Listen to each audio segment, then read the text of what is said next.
Bonjour, bonsoir à tous, c'est Elsker. On se retrouve aujourd'hui pour l'épisode 4 de Parlons Constitution. Aujourd'hui, on va commencer à parler de la souveraineté et on va se poser la question qui doit être le souverain. Allez, générique.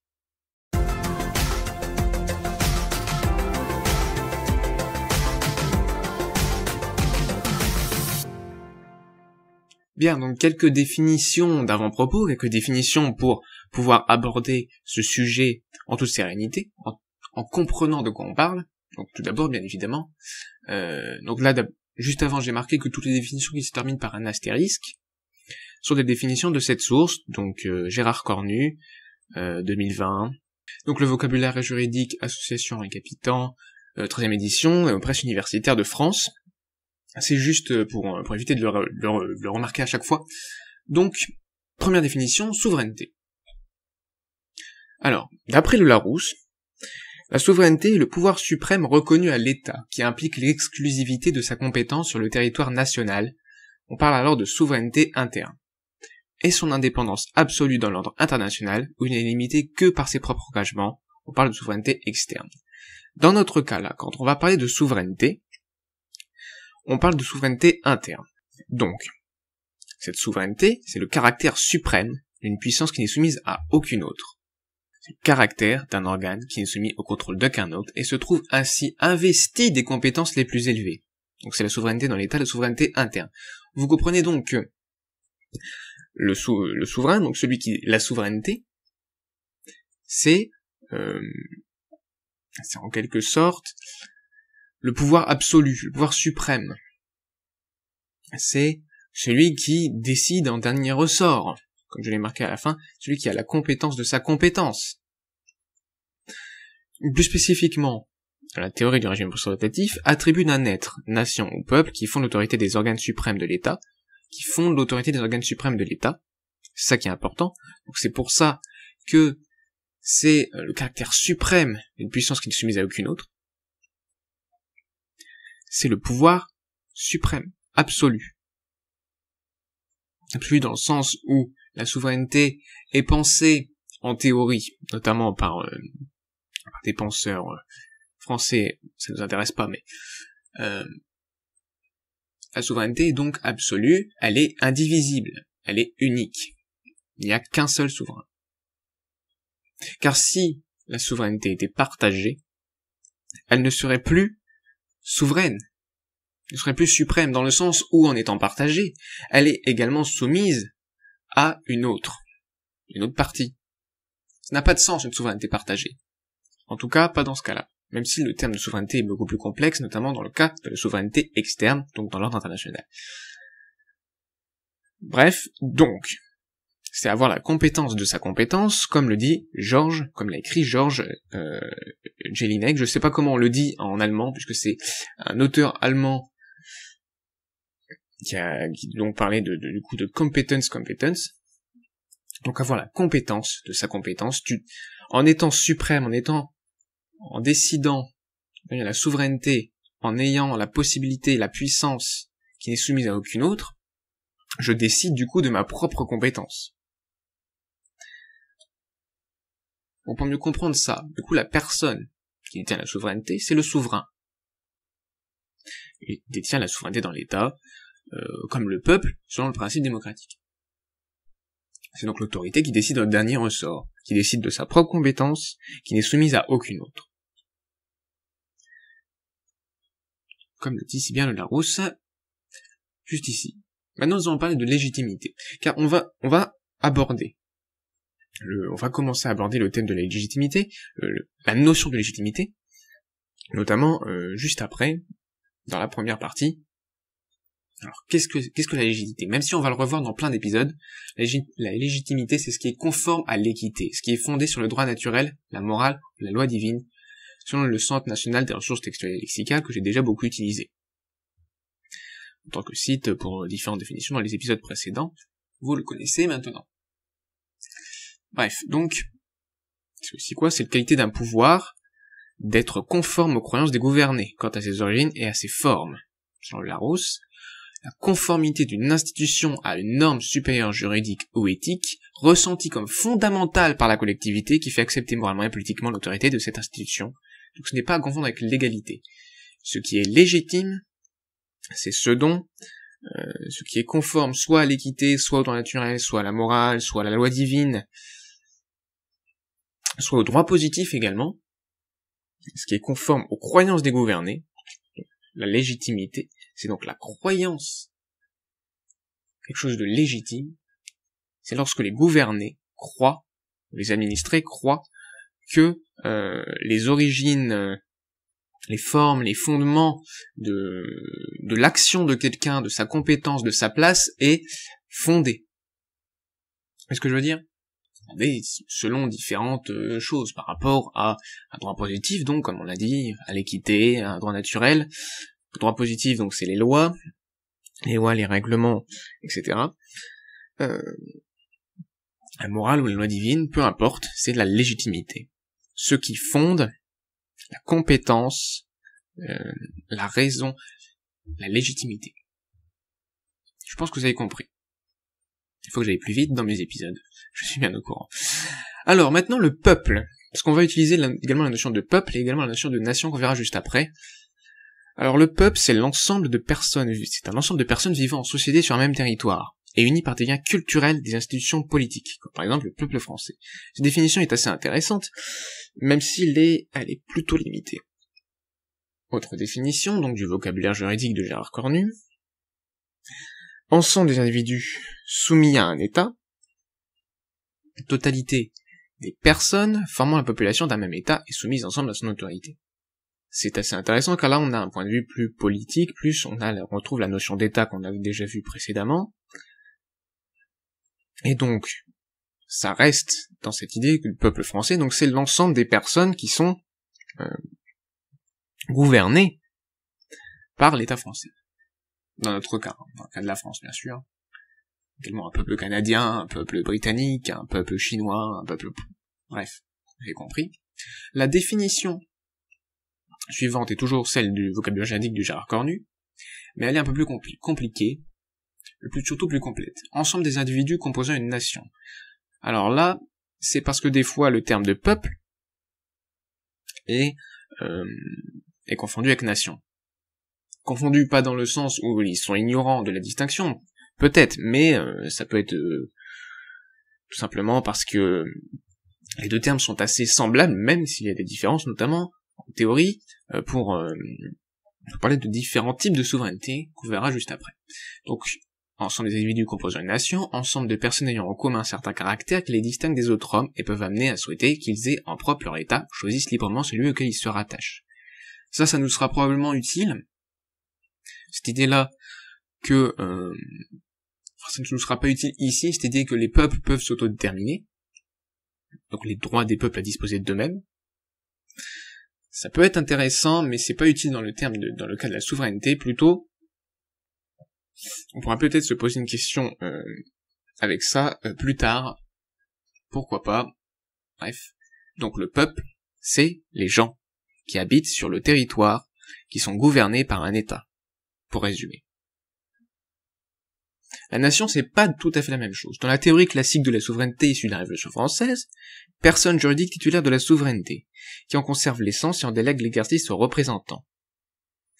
Ça correspond selon les opinions soit au peuple réel, c'est pour ça qu'on a une confusion, souvent volontaire, entre nation et peuple, car pour certains la nation c'est le peuple, c'est synonyme, mais pour d'autres c'est plutôt le pays, en tant que ses intérêts sont considérés comme distincts de ceux de ses habitants actuels. Donc, les intérêts. Donc le peuple, ce n'est pas que les habitants actuels, c'est les intérêts de la nation, l'intérêt du pays, de la nation, sont différents des intérêts des habitants actuels. Mais ça, on y reviendra, bien évidemment, quand on détaillera sur la souveraineté nationale, juste après. Groupe humain stable établi sur un territoire défini, constituant une unité économique, caractérisée par une autoconscience ethnique. Cette idée d'autoconscience ethnique, même si le terme peut sembler un peu agressif, c'est tout simplement l'idée que les personnes membres de la nation, les humains membres de la nation, se reconnaissent comme étant membres de cette nation. Par exemple, il y a l'idée donc du coup de communauté d'origine, de destinée historique. on se reconnaît comme faisant partie de cette nation. Pas comme simple habitant, mais comme partie de la nation. Donc ils ont une langue, une culture commune, parfois une communauté politique personnifiée par une autorité souveraine, et correspondant à un stade évolué du mode et des rapports de production.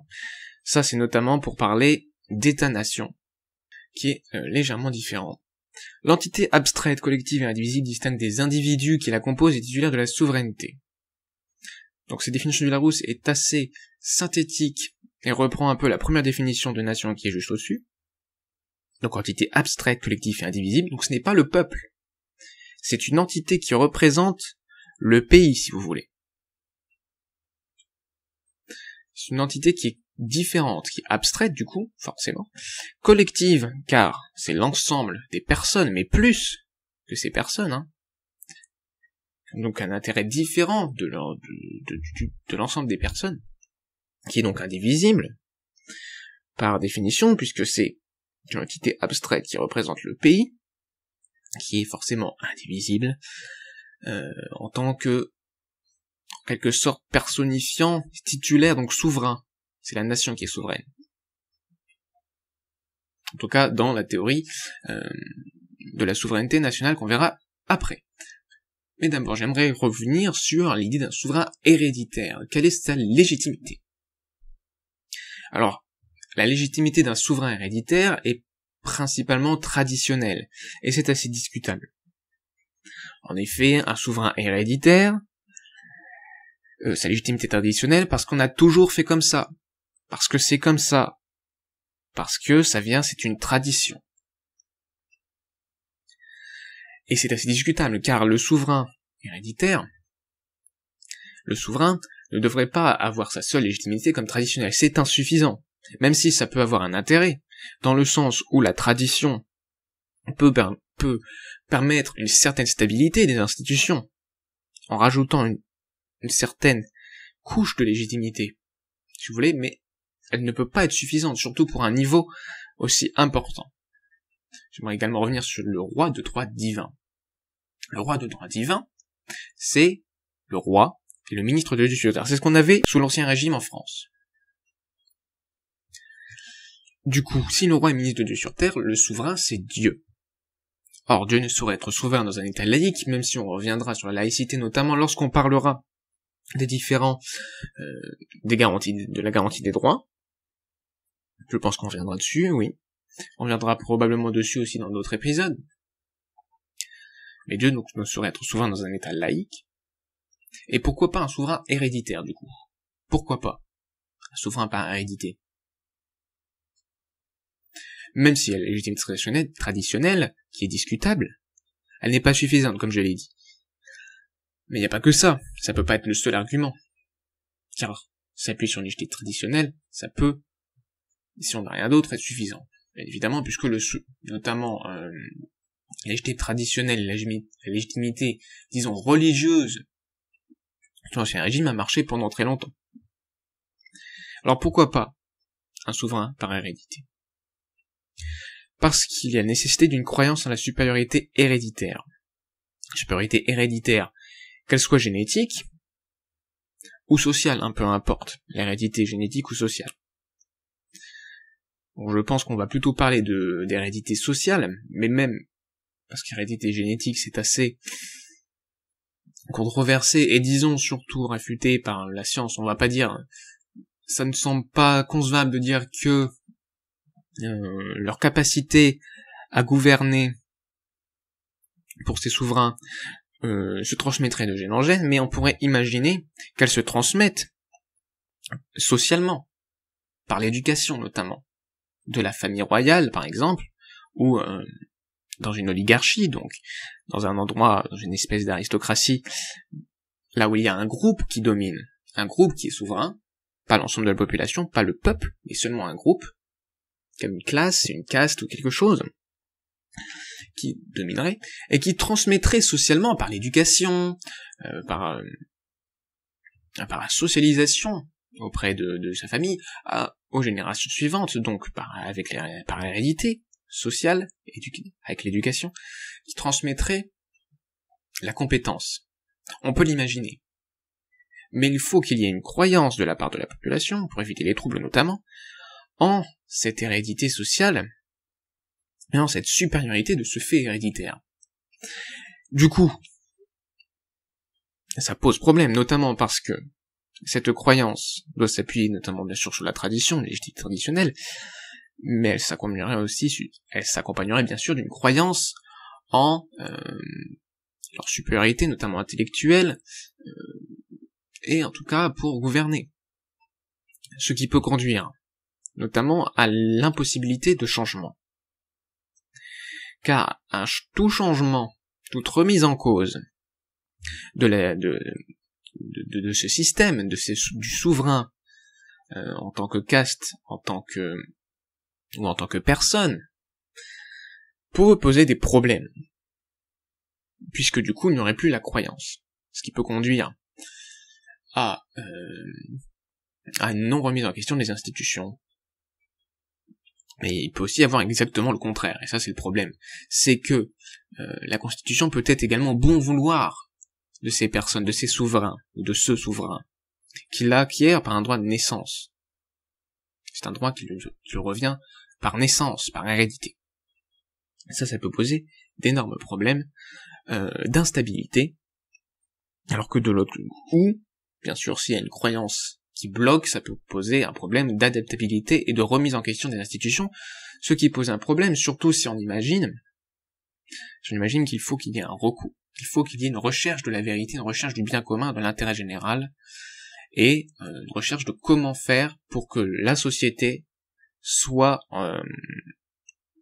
la meilleure possible pour permettre le bonheur du maximum de personnes. C'est ce qu'on avait vu comme objectif Pourquoi faire société dans l'épisode précédent.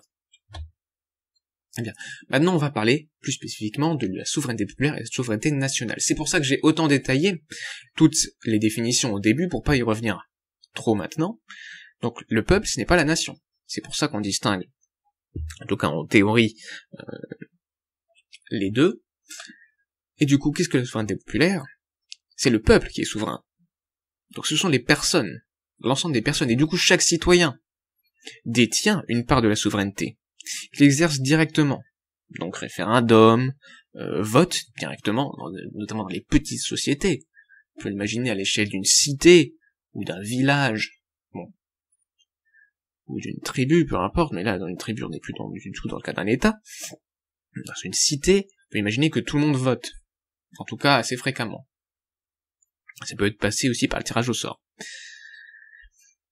Mais aussi par le biais de représentants, qui du coup disposent d'un mandat impératif. C'est-à-dire un mandat impératif, ça veut dire qu'ils doivent défendre les idées de ceux qui les ont élus. C'est ça le mandat impératif. Et du coup, ils peuvent être évoqués s'ils ne respectent pas ce mandat impératif. La souveraineté nationale, c'est différent. C'est la nation qui est souveraine. Et la nation, c'est plus du coup que la somme des individus qui la composent. Avec les définitions qu'on a données au début, la volonté générale est l'intérêt de la nation et non l'intérêt du peuple. Selon cette théorie de la souveraineté nationale. Mais du coup, est-ce qu'on est obligé de choisir? Est-ce qu'on peut pas choisir la souveraineté populaire et la souveraineté nationale? Là, je pense notamment à la constitution de la 5e République française. L'article 3 nous dit que la souveraineté nationale appartient au peuple, qu'il exerce par ses représentants et par la voie du référendum. Donc, par ses représentants et par la voie du référendum plutôt souveraineté populaire, représentant s'il y a mandat impératif, souveraineté populaire, s'il n'y a pas mandat impératif, souveraineté nationale. Aucune section du peuple ni aucun individu ne peut s'en attribuer l'exercice. Ça c'est donc plus souveraineté populaire, puisque tout le monde étant citoyen, tout le monde doit participer, aucune section du peuple, ni aucun individu ne peut s'en attribuer l'exercice. Seul, c'est l'ensemble, puisque chacun est citoyen. Donc ça nous fait énormément penser à Rousseau et à son contrat social, contrat d'association pour ceux qui ont vu l'épisode précédent, il me semble. Oui. Le suffrage peut être direct ou indirect dans les conditions prévues par la Constitution. Ça, c'est pas très important pour maintenant, il est toujours universel, égal et secret. Donc égal et secret et universel, ça, c'est surtout le côté universel, c'est la marque de la souveraineté populaire. Donc on dirait qu'il y a la souveraineté populaire et la souveraineté nationale. Tout mandat impératif est nul. L'article 27. Donc ça veut dire qu'on est plutôt dans une souveraineté nationaliste. Alors, de nombreux auteurs ont pu dire que c'était un compromis entre la souveraineté populaire et la souveraineté nationale. En fait, oui. Dans un sens, oui, puisque il y a des éléments des deux, mais la souveraineté étant indivisible, elle peut pas être populaire et nationale. Elle peut pas appartenir au peuple et à la nation en même temps. En réalité, elle est nationale, mais elle appartient au peuple. Autrement dit, la nation délègue sa souveraineté au peuple. Le peuple s'exprime alors par l'élection ou par le référendum, dans le cas de la Constitution de la République française, bien sûr, afin que la loi soit l'expression de la volonté générale, et non celle du peuple. C'est pour cette raison qu'il n'y a pas de mandat impératif. C'est parce que lorsque le peuple, qui détient du coup la souveraineté par délégation, puisque normalement c'est la nation qui la détient, la souveraineté nationale, elle est déléguée en fait au peuple. Mais du coup, c'est pour la volonté générale qui n'est pas celle du peuple, qui est la volonté de la nation. C'est pour ça qu'il n'y a pas de mandat impératif. Je crois que je viens de le dire. Donc lorsqu'elle vote, lorsqu'elle élit ses représentants doivent avoir un mandat représentatif et représenter l'ensemble du peuple, l'ensemble de la nation en réalité. Et du coup rechercher la volonté générale et son expression par la réalisation notamment des lois, pour ce qui est du cas des députés, donc du pouvoir législatif. Et aussi, si on reprend cette idée de souveraineté nationale par le référendum, le peuple, les citoyens qui s'expriment ne doivent pas en réalité exprimer leur propre avis, mais essayer de savoir ce qui est le mieux pour leur pays, d'exprimer la volonté générale. Quelle est la volonté générale, la volonté de la nation? Ça, c'est ce qu'on peut déceler dans ces lettres, dans ce qui est marqué dans la Constitution. On peut pas dire que la souveraineté est populaire et nationale en même temps, ça n'a pas beaucoup de sens puisque la souveraineté est indivisible, mais ça, on y reviendra notamment dans l'épisode précédent, l'épisode suivant, l'épisode 5. Donc concluons, mais du coup, qui doit être le souverain? Dieu? Non. Je dis non. Pas Dieu. Par hérédité? Non. Populaire ou national? Donc je n'ai pas répondu à cette question, mais je vais répondre maintenant. La souveraineté, pour moi, doit être nationale. Je m'explique, je donne quelques arguments, bien évidemment. La souveraineté ne saurait être héréditaire, on en a parlé. J'ai déjà émis des arguments. La volonté générale, ce n'est ni la somme des intérêts particuliers, ni l'intérêt du peuple. La volonté générale est la volonté de la nation, qui prend notamment également en compte les intérêts des générations futures. Pour que l'État me serve mon propre bonheur, il doit servir également le bonheur des autres. Sinon, contrat social, on l'a vu, personne n'aurait fait un contrat social si c'est pour que l'État ne prenne pas en considération la possibilité de bonheur, de recherche de bonheur de chacun, et donc également des générations futures. Si le peuple est souverain, et non la nation, le peuple peut travailler pour son propre intérêt, et non l'intérêt des générations futures, ni l'intérêt de la communauté globale. Chaque citoyen peut également voter, du coup, même si dans la théorie de la souveraineté populaire, ce serait mentir que de dire que c'est toujours le cas dans l'idée, le peuple pourrait voter, chaque citoyen pourrait voter pour ses propres intérêts, et non pour les intérêts de chacun, du peuple en général présent. Donc pour moi, la souveraineté nationale est bien meilleure, puisqu'elle présuppose la prise en considération également des générations futures, du groupe, du pays. La souveraineté nationale n'implique pas nécessairement également le suffrage universel, ni le tirage au sort, le référendum ou le mandat impératif. Elle implique en réalité la recherche du bien commun, la mise en œuvre de la volonté générale, qui est donc la volonté de la nation et non seulement la volonté du peuple, et qui a la possibilité du coup d'une remise en cause des institutions. Les institutions peuvent se remettre en cause.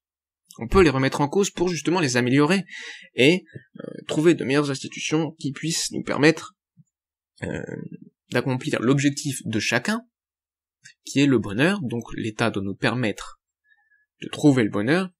Bien évidemment, il ne doit pas nous donner, mais ça, je pense qu'on en reparlera plus dans d'autres épisodes. De toute façon, la Constitution, si je voulais en parler tout d'un coup, il faudrait plusieurs jours. C'est pour ça que j'ai plein d'épisodes. Vous voyez que rien que de parler de la souveraineté, ça me prend 30 minutes. Sachant que je n'ai pas fini, puisque épisode prochain, on parle encore de la souveraineté. Ce sera peut-être plus court, je l'espère. Épisode encore d'après, donc l'épisode 6, épisode 4, 5 et 6, du coup, sont dédiés à la souveraineté. Donc la souveraineté est nationale. Mais on y reviendra. Puisque maintenant j'ai décidé puisque je vous présente ma vision politique dans cette série, donc la souveraineté est nationale, il va falloir que j'aille plus loin. Que je vous présente pourquoi elle est indivisible, et qui du coup comment s'exprime la volonté de la nation. La nation étant abstraite, étant une entité abstraite, elle ne peut pas s'exprimer directement, vous le comprenez bien. C'est pour ça qu'il faut des représentants de la nation. Mais on y reviendra dans l'épisode 6, après l'épisode 5 qui sera également sur la souveraineté, qui sera, je l'espère, plus court. Merci de l'avoir regardé. Si vous avez des critiques, merci de me les faire dans les commentaires, donc critiques positives ou négatives bien sûr. Merci de l'avoir regardé cet épisode. J'essaie d'adapter à chaque fois ma façon de faire l'épisode, j'essaie de m'améliorer. Je sais pas si ça se voit, je sais pas. Il faudrait plus de critiques en tout cas pour m'améliorer encore plus. Merci à tous d'avoir regardé du coup cet épisode et à la prochaine.